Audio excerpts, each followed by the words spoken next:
when I first read the screenplay for Boys in the Boat, it just seemed to me to be a completely, perfectly laid out, winning and feel good, story, sports story.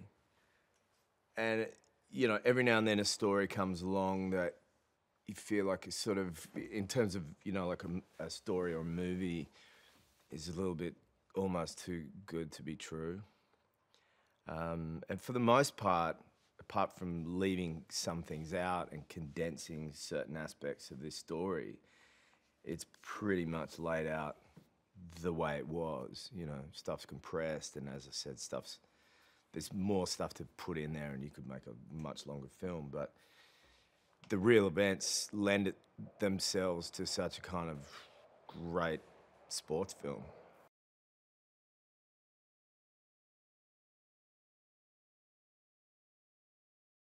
The film carries that theme of unity. Given that you've got 8 boys in one vessel, and no matter how great the individual may be, they're only as good as the 8 of them or the 9 of them working together. And I think that's pretty kind of cool and crucial. I mean, and also it's a tough sport. And it is a tough sport, and unique in that sense that it's not just, look, every sport has its own sort of unique qualities, but the idea that you've got 8 people having to be in complete synchronicity and aligned in sense of their own power, and each position on the boat has its own little specialties in a way, but essentially you've got, 8 guys trying to be as equally powerful as each other.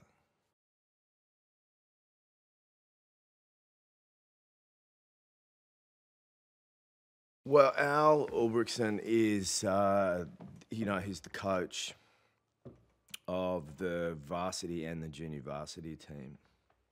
And in the context of our story, what is important is that Al was a champion rower himself, although that's not really brought too much into focus, but he understands the sport from the inside.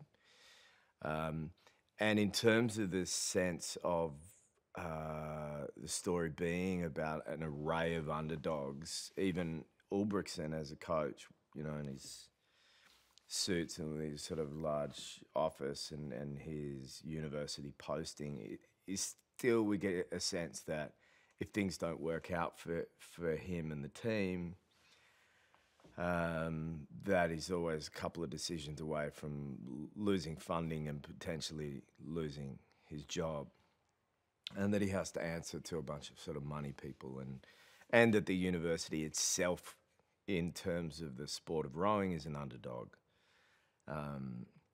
So, Al is this... what I saw Ulbrickson as? I've always been fascinated, and this is what my early conversations with George and Grant were. I'm always fascinated by the coach that's on the sideline of the football field or on the side of the swimming pool who just doesn't look like they're enjoying a single moment of the sport that they've dedicated their life to. And while on one hand you could judge that person as angry or bitter or frustrated, right, it's all born out of a desire to succeed.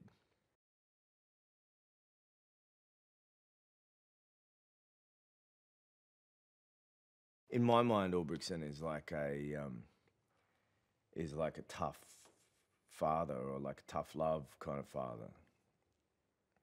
And they can really inspire, but they can also be hard to reach, And so there's all these sort of moments in the script where even Ulbrickson's wife is letting him know that he actually looks okay when he smiles. That everybody's sort of wondering why this guy is not enjoying himself. And I felt like that was a really good thing to hold on to leading into the movie, is that this guy just doesn't seem to not only enjoy himself, but show much warmth. And as a result, you'll see in the film, the speeches the pre-game speeches to the boys are not necessarily like, he's not an inspiring orator. It's very much like, this many strokes, this is what you do in the first half of the race, this is what you do in the second half of the race, watch out for this problem in the water. But it's not like what happens towards the end, which is letting them know that he's actually proud of them.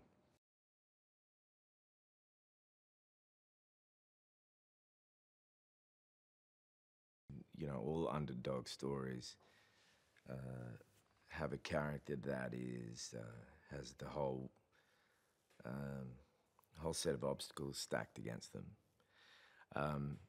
And Joe is somebody who's essentially homeless and comes to rowing not because he has love for the sport.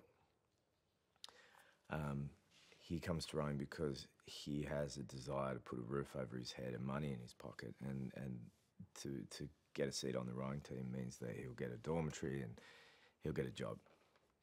And the problem with Joe is that he's a loner, and he's been forced into being a loner by being abandoned by his own family, and kind of fending for himself from a very young teenage age. And so by this set of circumstances, he's physically capable enough to earn a seat on the boat.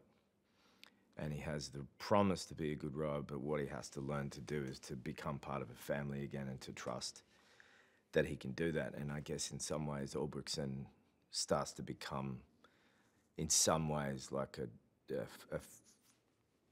a role, takes on the role of a father to him. Not in the sense that we are spending a lot of time, what's the word, you know, growing fond of each other.